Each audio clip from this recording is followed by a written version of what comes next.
Feras Alhlou launching the Start Up with Feras newsletter all the way from San Jose. Welcome to the Sales Podcast. How the heck are you? Wes, thank you so much for having me. Looking forward to this wonderful conversation. We'll see, So from 0 to 8-figure success. Now, did you say before we hit record, this is your 7th venture? Oh, man. I mean, you just can't hold down a job? Like what? Why not just 1 or 2? Like what's going on? I don't know. They laid me off, and that's what happens. So, nah. My wife, after 29 years, she slowly is starting to understand that business is business. So, I mean, it helps if you stick with something related. But I mean, I could sell chickens. I could sell technology. I mean, I can sell insurance. It's obviously there's little differences and nuances you got to pick up, but have you found that to be the case? That's why you've launched 7 and now going on 8. So I always say, life is full of pivots. Sometimes these are planned pivots. Sometimes they're unplanned. Sometimes they're forced down your throat unexpectedly. All of us pivoted, with the pandemic at one point. So when I was laid off, after I was laid off, it was in 2003. It was a very dry market, similar to what we're seeing today. Major waves of layoffs across all industries. What do you mean similar to today? Washington, D.C. says we have a great economy. Everything's wonderful. The Dow's setting new records. Everyone should be happy. Well, okay, depending on what side of the aisle you're listening to. I'm just trusting my government officials. The White House. Yeah. Are you saying I should not place as much trust in my government officials? You know what? We can get into politics. I read both perspectives, but I can tell you that with my background in analytics, co-authored a book on analytics. We used to joke about this, but it is real. We say you can torture the numbers, the statistics to tell you to confess to whatever you want them to do. So I can give you a chart and you can play with the way you present that chart or that data. Yeah. So yes, everybody plays it to their own advantages in a way or another. Was it Nixon that or one of those presidents around that time, Truman, I don't know, he said, I'm looking for a one-handed economist. There you go. Yes, exactly. Well, on the one hand, no, just tell me what the hell's going to happen. What's the saying that economists have forecasted 9 of the last 6 recessions? Exactly. Yes. I guess they had 2 hands, right? I mean, you hear there's a recession, there's no recession, and then the prices at the gas pump are higher. You go to the grocery, you're paying 20-30% more, layoffs, and then it's a great economy. I mean, again, not getting political, it's just it's very confusing. And that's when I speak with entrepreneurs, I say, they ask, when is it a good time to start a business? Is the economy going to be is it a good environment? I said, my friend, you don't have control over these external factors. Focus on your own skills, your own readiness to sacrifice, and then just go at it. And that's when it's a good time to start a business, when you are ready and you've done some of the legwork. Well, but when are people ready? It's like the old adage, when I finish college, I'll start dating, we'll get married. Once we have a house, we'll start a family. Once we do, it's like, are you ever really ready? Well, you're into martial arts. I'm into martial arts. You train, you prepare, but after that first attack, that first punch, the whole plan goes down the drain. I think Mike Tyson said that, right? Yep. So I think the preparation, developing skills, especially for the younger crowd, when you're young in your life, in your career, less of Netflix, less scrolling. I'm not being judgmental here, maybe just a little bit, but you have the time. You have less obligations. So use that time effectively. Be committed to something. In your case, Wes, from what I read, you have amazing, 7 children. I have 3. I got married really, really at a young age. I was in college, 21. My wife was 19 and a half, 20. So we, I was around people who were really committed about just life in general.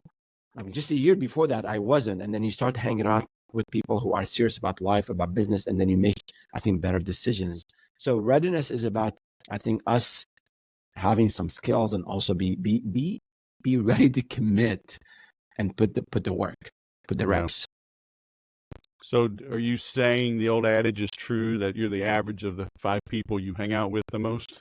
120%. I think my children now adults, they don't listen to me, of course, but I still say things. I'm a Even dad. as That's an my adult, job. they don't slowly start listening to you. I mean, I've kind of seen like my older kids are kind of begrudgingly nodding, like Yeah. maybe Well, you were right, Dad. Maybe. yeah, you're a grandfather. I recently, 9 months ago, we became grandparents, Nice. and So now we're on the it's same funny. path. Yeah, mine was like last June. So yeah, 10 months. Yeah, Well, yeah. So 11 now. Yeah. so you see how they turn around now, and they say, "Okay, what my mom used to tell me. Now I see it. Now okay, all right." I really want to say I told you so, but we don't think we just laugh. But yeah, I mean, your point is what I tell my children, and like you look at the 5 people you hang around with today, and the 5 books you're reading, and I can tell you where you will be in 5 years. It is so true. Plus or minus, it doesn't matter. 40 years, 5 years, it doesn't matter. But that point is, things around us influence us, and whether we like it or not. Just how it is. Yeah. All right. So I interrupted you, which is what I tend to do. So 2003 was a dry market. It was the best of times. It was the worst of times. And what happened? So You yeah, got so laid off. Have you always been in Silicon Valley? You always so been in we tech? went to school. So Tulsa, Oklahoma is home here in the U.S. What? Yep, graduated from TU in '83. In '88, and then we moved to Florida in 1990 to work for Home Shopping Network in my field of electrical engineering and computer science. 3 years into it, it wasn't clicking. I missed a massive layoff by a hair, and that was a wake-up call for me. I got to be more serious about my work ethics, about learning this stuff. And I think this is something, maybe a story that some of your, again, younger folks might appreciate, and those who are maybe mid-career, they want to pivot. I just was not enjoying what I was doing, and I don't think I was putting enough time and learning as much I should have been, I'll admit. So I want to do something different, maybe more people-facing, account management, customer management, those sort of things. So I mustered all the courage. This is right after that layoff that happened, and I missed at that time. So I went to the CEO's office and I said, "Russ, I'm doing okay, but I'd like to do something different." I wasn't sure whether they were going to ask me to leave and fire me on the spot. It was different back then. In the 90s, it was different. People did not speak up as much as they do now. So he and the company took a chance on me, and they said, "Go ahead. We have this big client. You want to travel? You want to go and manage this account?" It was a messy account, and I said, "Sure." So that was a bit of a sacrifice to leave, travel every other week with young children at home, but that paid off. I learned a lot. I turned that customer around, and So you said that this was the Home Shopping Network? yeah. Well, that was after. We were part of Home Shopping Network. Yes, that was part of that. Yes. I just watched that movie Joy. So was she there? Was that part of that? No, so we were a small startup, about 300 people within Home Shopping Network, and the in-house startup was to build the next generation of that voice response system. I mean, press 1, press 2, press 3. That was cutting edge at the time. So we worked on developing that system for home shopping. So that's your electrical engineering and computer science. Right. Okay, gotcha. And so they let you go. No. So I moved to Silicon Valley So we moved to Silicon Valley in 1998. Got into the startup scene, and then in 2003, I was in a different startup now, and that's where I was a VP at the time. Yeah. And then we raised a lot of money, and then we started to burn a lot of cash. No customers, no revenue, and then I was laid off. And then this is where the dry market part comes in. 7 weeks sending resumes every day, talking to people, talking to friends, no one single interview. Yeah. And rent is not cheap here in Silicon Valley. So a friend of mine was thinking of starting a business, spoke with him for a couple of weeks, and we decided to start something at the time. In a way, I tell people I wasn't inspired. It wasn't something I wanted to do. In a way, I was forced to do it. That was my only option, and I wasn't sure if was going to fly or not. But I gave it everything I had. I didn't know sales.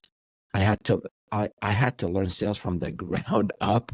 I always joke about this. I attended some courses, and my business partner had a set of CDs on with this guy's name, Tom Hopkins. And I still remember the CD, the box said, "The Art of Mastering Real Estate Sales." So we're not selling real estate. We are doing web design and online marketing at the time. But we were so cheap, we didn't have money. So I said, okay, I'm not going to pay $200 to buy a new set of CDs. So I used those CDs, and I was taking notes and removing anything that was real estate related. And I would jot down what he was saying, like, here's how you would handle this rejection. And I would actually practice it. And I still remember, Wes, my young daughter would walk in and say, "Dad, why are you listening to this boring stuff again and again and again?" But I would jot it down. I would memorize it. If I'm on a walk, I would go and try to present. When I'm presenting, when I'm pitching, I would forget all this stuff, and I would make a fool out of myself. No. Tom Hopkins says you don't pitch. Yes. Okay. I call it pitch. It's a conversation. You're listening, right? But I had Tom on the podcast. He's a great dude. No way. Yeah. I learned it just, there were no internet. There was internet, but there was no YouTube.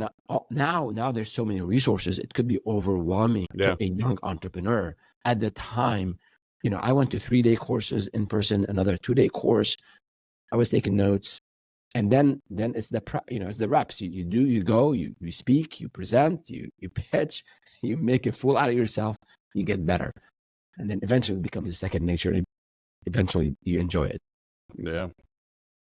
Yeah, that's awesome. Let me see. I was looking it up. March 2015, I had him on. I need to have him back on. Wow. I kind of got started with him as well.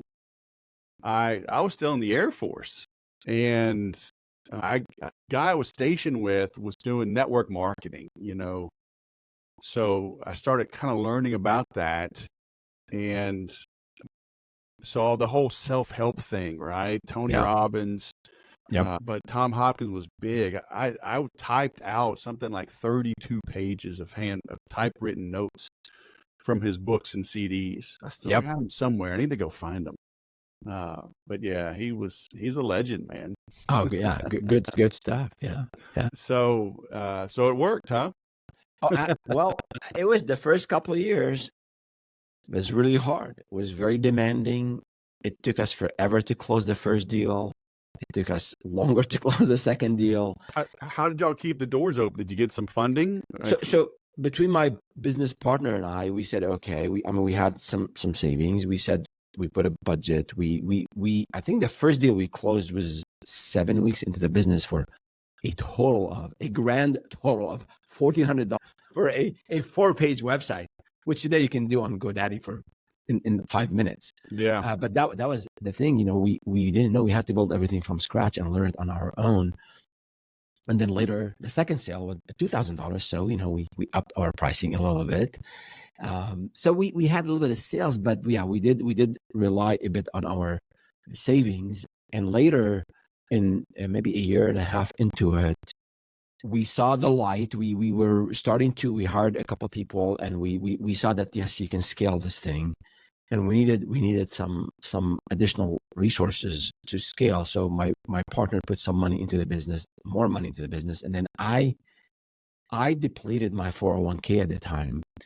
And my wife, she was a saint. She's a saint still. She was supportive.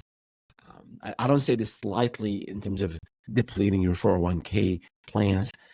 Be very careful, very judicious. Make sure you do everything else before you tap into your savings. And if you do that, make sure those who are impacted by such financial decision, they're on board with this. And I think she saw me working 12, 13, 14 hours a day and giving it my best. And I think that's what she believed in. If I were just not working hard and partying around, I don't think she would have been on board with me tapping into our savings. Yeah. So how did y'all settle on that job, web design? Because this is 2003, right? Yeah, that was the dawn of the internet. Yeah. Yep. I mean, did either of you have web design experience? Did you have friends you could lob the business over to fulfill? No, we did not. I mean, I was in tech, but it was more infrastructure tech. We Yeah. were, home shopping and that sort of thing, telecom. It was, it was the dawn of the internet, similar to how I think AI now is sort of all over the place. So everybody was talking about the internet, although people weren't sure what to do. So when we went and spoke with let's say, a Greek restaurant right down the street, and they're still here and they're thriving. And we got them to rank #1 on Google at the time. So the business owner, she said, what is this? What's a website? Like what? Why would I need to have one? This is for big companies. Those were the rejections we were getting. And we what we did is, so it was my business partner's idea, and he had done some research on his own, and he had access to some third-party developers. So we would do the client facing, and we would gather the requirements and develop the copy, the content, and the pictures and all that. But we relied on a production center to do that for us. And that ended up not going really well over time. And once we got bigger clients who needed better response time and more customization, that model did not work. So we ended up having to hire. We said, if we want to really grow and be responsive and be able to customize and be able to scale this, we got to have in-house resources.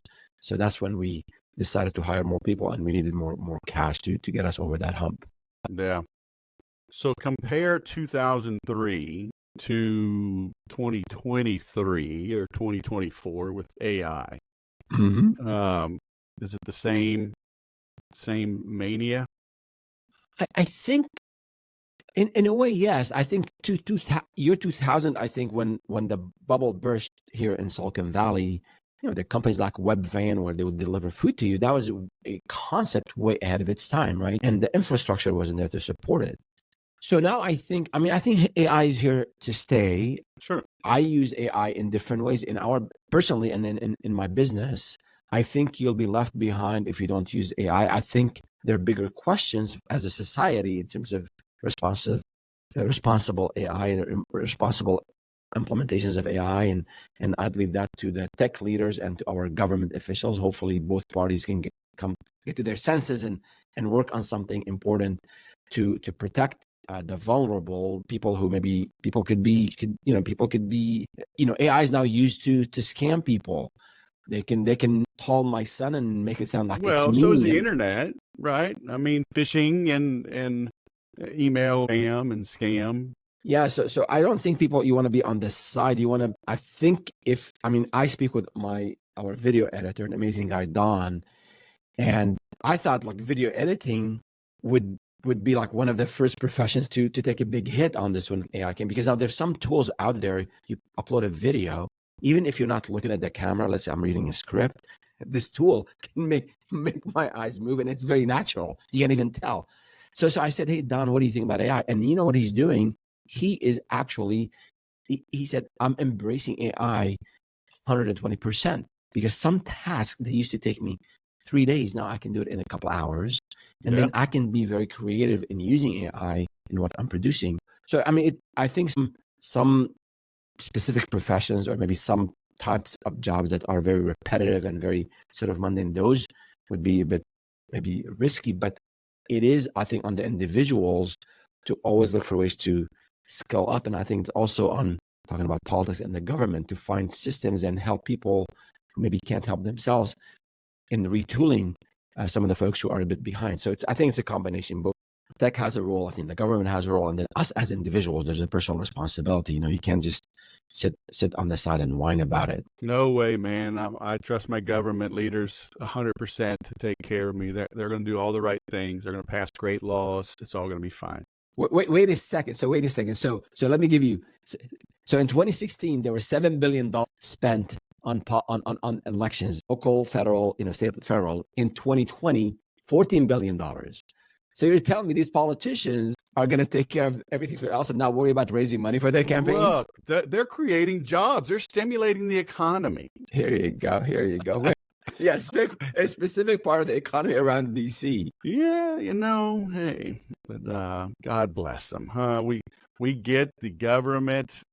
I don't call them leaders. That we get the government bureaucrats we deserve. That's all I'm going to say. So, I think I posted something on LinkedIn. I think this Congress, and again, by the way, thank you for your service, Wes. I know you're in the Air Force, but I think this current Congress, I don't have the stat in front of me. It was only like 3%, like in terms of the laws they passed. I mean, they are legislators. So I don't care if you're a Democrat or Republican or whatever it is, you gotta be unhappy with your elected official. Your job is to do politics, is the art of the possible. This is politics. You gotta stand for your principles, but you gotta make things work. But if you can't pass laws, you're not helping the country. So I think maybe. I don't want them passing laws. Our founding fathers were pretty smart. They built conflict into the system on purpose. We need very few laws. I mean, especially around business. Okay, so we're talking politics. So yeah, I agree with you, but there are certain circumstances. For example, I think and I'm in tech, when big tech is too big, I think there has to be something where there are monopolies, where there has to be. Totally. Yeah, but they're too busy trying to legislate every single thing. Yeah, of course. They can't focus on the big things. And it's by design. Dude, we're being lied to. But anyway, it's just not good. That's why we got to be entrepreneurs and make our own way, right? Because there ain't nobody coming to save us. Exactly. Nobody came to save you, right? 7 weeks, no work. I'm sorry, you have a family. I don't care. Next. I mean, it's like, okay, let me go save myself because nobody's coming to rescue me. At the end of the day, I think at the end of the day, it's personal responsibility. You have to, you have to give it your best. It's going to be a struggle. Other people struggle. Success is not guaranteed, but if you are proactive, I think as Stephen Covey said many years ago in his book, The First Habit, be proactive. You have agency, and then things will change. But if you are just blaming society and the government and the other people, and this guy fired me and he's a jerk and she's a jerk and they picked on me, then you are not going to go anywhere. Yeah, and people do. I mean, everybody places the blame. You always say success takes daily effort, but excuses, one good excuse, you can ride that into oblivion for the rest of your life. So absolutely, like, suck it up, Buttercup. Let's get after it. So 2003, you're selling interwebs. That's old school, right? That's Dreamweaver. Oh my goodness! Away, raw HTML, huh? There was no all of these. There was a .NET. What is it? DNN. There was. This is before WordPress. Everything was you got to build it from scratch, and then kind of copy and paste for the next one. Yeah. So that's cool. So you ride that horse for how long? So we did that for a couple of years, and then we got into the marketing side of it. So now we built your website, Mr. Customer. We can get you traffic, we can get you leads, and that was very measurable. So that's sort of that seed of measuring marketing kind of started with us. Then we relied a lot on third parties to help us with this work. So we figured we would build a company. So we built an offshore company, grew it up to about 45 people to support our business and also to sell services to other businesses, and sold that one, and then refocused on the business in the US. And by that time, Google introduced this product called Google Analytics to measure the effectiveness of your website and mobile apps later, and then also your marketing campaigns. And then we stumbled upon that thing. We kind of liked it because you can go and tell a client you spent $2,000 on this ad, and I can tell you exactly how many leads you got from that. And people were just loving it. So we started to specialize. So we focused, we niched down on this analytics thing. We became a certified Google partner, and we were listed on their partners list. And that was a major milestone for us. We started to get Fortune 500 clients leads. So we went from working with the small businesses, then mid-sized businesses, to getting Fortune 500. And obviously we started to charge more. We started to get larger contracts. And then we became, fast forward to 2018, 2019, we became one of the top 3 or 4 global certified partners with Google on that product. And then we sold that business in 2019. We got to 8 figures by that time. And we sold that business to the global media giant. Nice. So you had the same partner the whole time? So they're different. The offshore I always had business partners in the 7 ventures, including this one. I've always had business partners, and that's something I'd recommend. I know you can do it on your own. I know people who have done even big companies. They've had single founders, but my journey has been. I think I know what I'm good at. I think I know some of my weaknesses, and finding someone or sometimes 2-3 people who can complement what you're trying to do is a good thing. So take me back though. You get certified, and now this transition starts to happen. How did you embrace that? How did you leverage that? Because some people might shy away from that. It's like, okay, I'm really good at my local softball league. Now I'm playing in, Yankee, Wrigley Field or wherever, right? Like, oh, all the lights. No, I'm going to go back to my little softball league. Yeah. That's a totally different conversation. Absolutely. Good point. Excellent question. And I always tell entrepreneurs and business owners, like, you have to be clear on what you want to do. Like, what's the mission? So do you want to be a solopreneur, or do you want to stay at a certain level, or do you want to grow? And with me, I don't know, my competitive nature or whatever, but it's about growth. And I remember Phil Knight, the founder of Nike, he said, life is about growth. You grow or you die. So that's sort of foundational here. So I was looking at it as, oh my God, I have no idea how to sell and how to deliver to Fortune 500. And that's very scary, very intimidating. At the same time, it's exhilarating. It's amazing. So when we got that first lead, like, yes, I used to jump in my chair. Every time we closed the deal, I always had this little dance. And then we got that lead. And then my business partner would say, okay, so now what is it that we are going to do? I said, let's figure it out. Yeah. So the good thing is, we had, in previous lives, we had some level of interaction with bigger companies. So you rely on your skills. There are always transferable skills. I'm pretty sure in the Air Force, the discipline is not just when you were in the Army, in the Air Force. The discipline is with you as a person. So the same thing, I think, whatever skills and talent we have, we can transfer to the new situation. So we did a whole lot of preparation. We got on the phone with this. There wasn't a whole lot of Zoom and WebEx at the time. And we did not get that first deal. We messed it up big time, but we learned from that. So we polished our PowerPoint presentation. We read more about selling to big businesses. It's all about learning. And then, why didn't you call me, man? I was in business then. Why didn't you call? I'd have helped you. I don't know. But it's like, I remember reading, what was it, the $1 million consultant book, and I think there's a series there. How about Alan Weiss? I think so. Yeah. So you learn how you position yourself. Like, it's hard. I'm not saying it's easy. Like, we sold to Sony here. We sold to that memory company. SanDisk was a big company here. We had clients from the East Coast as well.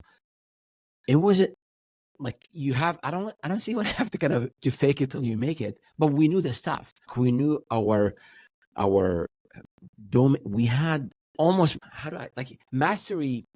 Like, people, I'm not maybe the top global guru on this thing, but we knew the stuff. We've done the 10,000 hours maybe for the small mid-sized businesses. So we needed a little bit more exposure to this new type of client, or maybe new type or new maybe vertical that you go into. So kind of building up that confidence. And then once you have a couple of these logos there with big company, then okay, yes, I checked it off. I have the logos. I can reference those names.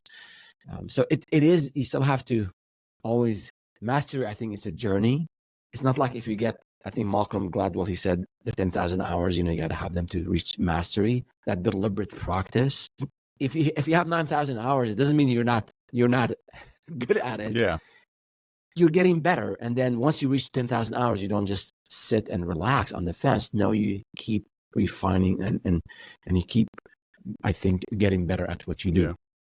Yeah, I think there's some misconceptions on that 10,000 hours, because like 10,000 hours is to be like a true master. After 1,000 hours, you're better than probably anybody that you meet on the street.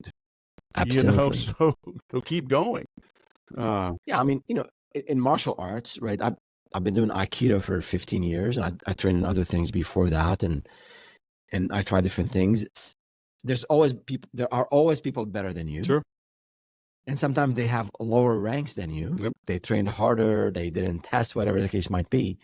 And no matter, I think, how advanced you get, there's just so many new things to do. Right. To the same technique, the same pin, the same hold. You see 3 different masters do it in 3 different ways, right? Yeah. So the ingredients are the same, but the way you mix them up is going to be different. And that's, I think, it's part of it is also people's personalities and approach to things. And so, yeah, it's, you can become, I think black belt, and again, black belt is or whatever rank, it's sort of it's just one step along the way, and you keep on learning. Yeah. I remember my buddy told me, he says, if you train for 6 months in jiu-jitsu, you'll be able to beat pretty much anybody you run across that has no training. Yep. So a typical meathead, right? And that is held pretty true, because when you train every day with your peers, you don't really feel like you're getting any better, because it's like you're fighting the same guys and you're all getting better at the same pace. But then a new guy comes in and you just obliterate them. And you're like, okay, I guess I am learning. Yeah. It's, so one of our teachers, he says, you're more likely to apply martial arts outside the dojo than inside the dojo. And just 2 days ago, I was so true, on a hike with a friend of mine, and there was some grass here, and I slipped, and somehow I absorbed that slip, and I sort of just kind of, the flow was there, right? And the guy looked at me, he said, did you fall on purpose? Like, did you want to do that? It felt good. It felt good that he thought it was something I wanted to do, and it was so smooth. Like when I slipped, like my heart dropped, because it was a big hole, and I sort of got out of the way. And I was so happy that these years of practice were useful, not in a fight, but in avoiding an injury. Yeah, that's cool. All right, so I want to go back on something, because you're talking about having a goal. You gotta be clear about your goals. But in the beginning, right after 7 weeks, you had no leads. Is a goal of, let me just put food on the table? Is that enough sometimes? Because I don't think you had a goal to take over the internet world and build Fortune 500 websites after 7 weeks of no work, right? Like I said, the job market was dry, no interviews. It didn't look like I was going to get hired. So when we started that business with my co-founder, like deep inside, I still wasn't sure. So I was hoping I get an offer, I get an interview. So that was so I had kind of 2 tracks, right? One is, okay, I have a business partner, let's do it. But also there was sort of this voice inside of my head, like, hey, is this going to fly? Is this going to work? And then with weeks, once we started to knock on doors, it wasn't, like I said, it wasn't pleasant. Like the first day, I'll tell you this, the first day we went to sell. Okay, so we sat down for 2 weeks. You know how it is. If you don't have sales background, and if you didn't do any training in sales, you should talk to Wes about sales. But okay, like, how much do we price this? And we'd come up with a model. And then the next day we were, okay, what's the business plan? What's the forecast? So we got so busy for like 2-3 weeks, just trying, I think, to avoid that moment of having to go out and sell. So the fear was real. But then I said, okay, dude, we got to go out and sell. So where do we start? I said, okay, people that know us and we know them. So restaurants, we eat at these restaurants. They know us. We know the owners, small shops, right? So that first day, we went and knocked on 5 doors, 5 restaurants, and we had to be polite. So we ended up having 5 meals, right? Oh, and then my gosh. after, we get the food and we eat, and I go to pay, and I would sheep in a sheep. I would go and say, hey, by the way, we have a website, and I would stumble, and we got 5 rejections. Kid you not, that first day. It was Sure. devastating. It was devastating. And it took us 2 days just to recover. And we said, you know what? Okay, what did they say? They And said, you probably needed a nap after eating all that food. oh my God, that was awful. And my wife, how did it go? No, let's not talk about it. So, but what we did the third day after we recovered, okay, what were the rejections? And we jotted down some potential answers, and then we went back again. And the funny thing is, our first sale 7 weeks later, as I said, was a restaurant. So those 5 rejections, that was the practice. Yeah. And then we were able, to score later on. Well, I mean, what I'm getting at is, I mean, there's a million books on goal setting and planning and manifesting and vision boards and all this, but sometimes, like even right now, like what's this world coming to? My daughter, 2 of them live together in San Diego, and my 19-year-old sent a group text, a picture of a very small grocery bag. She says, ugh, this is $75 worth of groceries, so I'm like, yeah, it's like, that sucks. And so a friend of mine's laid off, for the second time in a couple of years. So, I mean, is it okay to not have a goal sometime? Is it normal? So that's what I was kind of getting at. Like when your buddy came to you, like, and correct me if I'm wrong, like your goal then was, let me just put food on the table. Yeah, I mean, in terms of the big vision and I want to do this and I want to do that, and I want to get like $1 million. My friend, we just want to get that next deal. So we first proof of concept that yes, we can sell and we can deliver. So what I I just recorded a video for our YouTube channel, and I basically said it's about pricing. And I said, if you're in that early stage of your business, pricing don't worry about it. Just go out and sell. You got to go out and build that muscle, and then you can figure out pricing later. So initially, I want to just get some clients, get some logos, get some revenue, even if it's just a little bit. Delight, bend over backward for these early clients so they become your evangelists. Yeah. And then you can get word of mouth will kick in, and then you'll have more clients, and you'll get better, better profit, better revenue on the future projects. But initially, the goal is, I think the goal, just like I always say this to entrepreneurs, the first time you swam, the first time you rode the bike, like your goal is at that time is just gotta get the next few steps, and it's clumsy and you're not sure what to do. And the same thing in business. So the goal is to learn how to do specific things, initially selling and then delivering. And after that, you can start to think about, okay, how do I grow? How do I take care of HR? How do I take care of accounting? Yeah. But the goal initially is you just gotta be out there selling, knocking on doors, delivering, making sure you have happy clients. I think that the numbers and the targets and all of that, you can do that at the end of the quarter. You can do that at the end of in 6 months. Initially, just hard work. Do you remember a specific time after you had some momentum, you had some logos, that y'all did take some time and say, okay, what is our vision? It's time to have a vision. Was there like a discrete, distinct meeting or, discussion where that vision kind of was formulated? Yeah. One of the good things that I brought over to our small business from corporate is that discipline, the management discipline of setting yearly goals, setting quarterly goals. So and then later we use the OKR system, the objectives and key results, and you can use whatever system, but I think use a system and do quick review, maybe an hour at the end of the month, do maybe half a day at the end of the quarter, and do maybe 2 days at the end of the year, and just examine everything that took place. Listen to competitors, listen to other people, listen to market trends and conditions, and then plan your next phase. So I think that rigor of evaluating what happened and be honest, be objective, creating a culture of transparency, especially if you have a few employees initially, and just look at the issues, look at where you messed up, where you lost a client, you lost a deal, you lost an employee, like what led to that.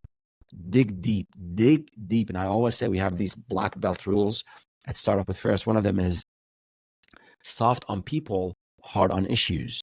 Like you can be firm with people, but respect them, understand what happened. Maybe they were not trained, maybe they misunderstood. Don't just assume that they're lazy and they don't know what they're doing. But on the issue itself, like what led to that issue. So I think that's that rigor of looking, sort of don't get stuck in the past, just learn from the past and then plan for the future. And I think Eisenhower said it best: the plan is nothing and planning is everything. So that is really important. Well, yeah, similar to the no plan survives engagement or survives contact with the enemy, right? But you still plan. Yep. Life is full of dichotomies, is it? Let's talk about generations. Yes, sir. Because it's so avant-garde to besmirch the young people, the Gen X, I'm X. I mean, Gen you and I are X. Zs, Gen Zs and millennials, Ys. Now we've got the whole work from home, and you're talking about the endless Netflix and scrolling. How have you found younger generations to be as employees? I say when we were starting out, there weren't a whole lot of resources. I think that was the challenge for us. I think the challenge for the younger crowd now, whether you want to start your own business or if you're in a company in your day job, the challenge I think is there's too many resources. It's overwhelming. It's actually distracting. And for the younger crowd, I mean, I tell my daughter, it is so hard to raise a child now. It's much harder than when we were young. I mean, Wesley and I probably remember, like if you wanted to get a bad magazine or a movie on a VHS, it was hard. It wasn't easy. It wasn't accessible. Now it's literally three strokes and you get something, right? So that is, it's harder, I think, for the younger crowd now. There's this whole sense of like feeling of inadequacy. You see all these other people who are 17 and they're millionaires or they claim to be millionaires and all this stuff on YouTube that's just crazy. So I feel it. I understand to an extent that I don't have that lived experience, but I understand. I talk to the younger folks. I have children of my own. I think you really, the one advice I would say is be careful who you listen to and where you get your advice from in business and in life. So get advice from those who have been to where you want to go. I think that's something that I mentioned to founders and focus on. I think in the early days, learning is more important than earning. So find ways to build up your skills. Find ways, hard skills, technical skills in your domain, as well as soft skills. Your soft skills are going to help you immensely. Communication, listening, all that good stuff. And then your network. So your network, I think it's probably our networks are the most underutilized assets. So we all did crazy things in college. Yeah. I'm so glad there was no Facebook and no digital camera at the time. But you can have fun and party and do crazy things, whatever. But I think your friends, whether in the frat house or on campus or later at the gym, I think if you are trustworthy, if you're reliable, if you deliver on your commitments, people remember this. And in the future, when you finish college or you finish your junior college or maybe high school and looking for a job and you knock on, you reach out to your friends, if they did not trust you and if you're not reliable and you had some shady things going on, like, do you think they're going to recommend you to someone and they're going to hire you? So kind of watch out for these things. And I think life is challenging. Things are getting more expensive, harder to own a house these days. So you have to, younger folks, you got to put the time, you got to put the work, you got to work hard. It's just what it takes in this day and age. And this is more of an advice than maybe something. But I feel for them. It's hard. It's harder. It's really hard these days. Yeah. Well, you talk about, be careful who you listen to, who you get your advice from, and I agree. But it seems like the scoundrels are better at making noise and getting attention. And if you're young and new, at something and impressionable, there are shady guys out there with much bigger followings than me. And honestly, that's one of my biggest motivators. Like, I've got to get bigger just to give an alternate option for people. Like, I see my son, he's coming up in real estate and he's sharing videos and stuff of people. Unfortunately, he's finding good people, and being in real estate, it's funny you mention that because, he's sharing real estate related trainers, but he'll send me a video and I'll look at this and I'll send him one that I made 12 years ago. So, yeah, dude, I got you, but it's like, how do people know, like, if this guru is really worth following? Yeah, I mean, you go on TikTok, you go on Instagram, you go on YouTube. I think they're and it's like, just type the word millions on YouTube. Like, there's so much out there. And I look at these titles and I see some of those videos, crazy amount of views. I don't know, is it the greed in us? Like, we don't want to believe that it requires hard work to get somewhere. Like I'll give you an example. If you have the young listeners, this is from a young guy, the founder of Airbnb, Brian Chesky. He said, I'm quoting, he said, when they decided to build Airbnb, his co-founder moved in from out of state to here to California, to Silicon Valley. And they decided to work from 8 a.m. to midnight, 7 days a week for 3 to 4 months, nonstop. And he said that momentum that was generated from this period of intense concentration and focus led them to build this business that's now worth over $200 billion. And he's on his own, he's like a $9 or $11 billion person. Mm-hmm. So I work really hard. I'm pretty sure you're very disciplined and you work very hard as well. And you have personal obligations with the family that you have and other things you do for the veterans and all that, which is great. But you work, I don't know about your routine, but I'm pretty sure you get up early and you do a lot of things in the morning, right? So, but there's no escape of working hard. Not everyone can do what Brian Chesky did, because you might have an aging parent, you might have going through a divorce, you might have challenges in, with your health. I'm not saying everyone is going to do Brian Chesky, but there's no escape. If you want to advance in your career, if you want to build and grow and scale a business to 7 and 8 figures, 40 hours a week ain't gonna cut it. No ways around it. Yeah. So and there should be phases, there should be seasons in your life where you can put the time and take advantage of those seasons, because they might not come around again. Yeah. And so yeah, that's how that. I mean, I again, I speak not to.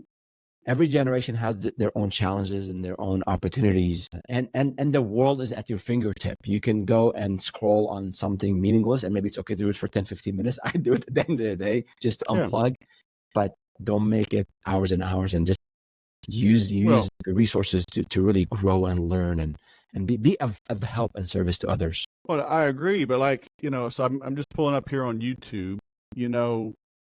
I've got, I don't know, a couple thousand followers. You're approaching 6,000. There's certain individuals I won't name, with millions. Yep. And it's like, after spending an hour with you, I would rather my son and others learn from you. But when they type in, how to grow my business or whatever, the scoundrel with 2.57 million followers is going to rank higher in Google. And then, that's how we decide, well, there's the big popular one, he must be right. Let me go devour his content. Next thing you know, people are hooked, pressured into $5 and $10 and $50,000 masterminds, and they got nothing to show for it other than a very high credit card bill. I mean, this is part of why we started a YouTube channel and we have our daily newsletter at Startup with Feras, because I believe we have something to offer, and we have the proven track record, similar to yours, Wes. And we have to, in a way, you have to be authentic. At the same time, you have to figure out how the algorithm works, and present content in a way that people, younger, older, whatever the demographics you're going after, it's going to resonate with that demographic. So it is in a way, I think being authentic by itself, unfortunately, is not sufficient. I Yeah. think we also have to master the tricks of the trade. Yeah. And just like any other medium, I think it's very tough. It's very challenging. I mean, we produce a lot of content for YouTube, and it's high production. And I joke, I said, if people, you don't like the script, blame my business partner. If you don't like the delivery, it's on me. So I'm still working, like, how do I improve my delivery in front of a recording? Like, in a live stream is one thing. Yeah. But when it's in front of a recorded camera, it's like you're talking to yourself, and it's difficult. I think those of us with the experience, we just have to be out there, like what you're doing, Wes, and share the stories. And also, I think be open to listen to the younger crowd and hear them out and hear their challenges. Because if you're not listening to the customer, then you're really not adding any value. All right. Well, we're up on the hour. What should people do that are listening? Where do you want them to go? Sure. Yeah. Thank you. You can go to startupwithferas.com, and Feras is spelled like my first name, Feras. And you can go to YouTube at Startup with Feras. We have the content, all free available content, and then we also have the newsletter. You can subscribe to the newsletter. So we'd love to hear from the folks out there if what do you think of our content, and also if there's specific topics you'd like us to cover. So, the Gen Xers, we spell Ferris one way because of Ferris Bueller, Well, younger kids, they don't know Ferris Bueller, so they'll spell you gotta watch right. You gotta watch the movie. And the only thing I always joke, I said, the only difference between him and I is I don't have a day off, so I need to take a day off.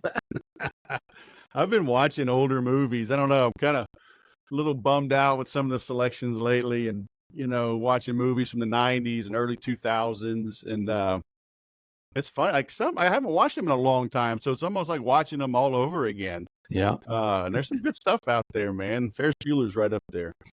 I remember my team when I left one of the companies, that was their gift. They sent me this VHS thing saying, "Okay, take a day off, dude. Just relax, unplug." Oh my gosh, that's funny. All right. Well, thank you, sir. Feras, all the way from San Jose. Thanks for coming on the show. It's been great catching up. Thank you so much, Russ. I appreciate it. If you're ever in the Bay Area, let me know. I'd love to take you out to lunch or dinner, or just meet up for coffee. We get up there sometime. My son lives at the Presidio. So, we may be coming up this summer. So I will. Yeah, let me know. I'd love to connect in person. I want to hear some of the stories from the real trenches, not the business trenches. All right. Fascinating stuff. Man, thank you for your service again. Have a great day.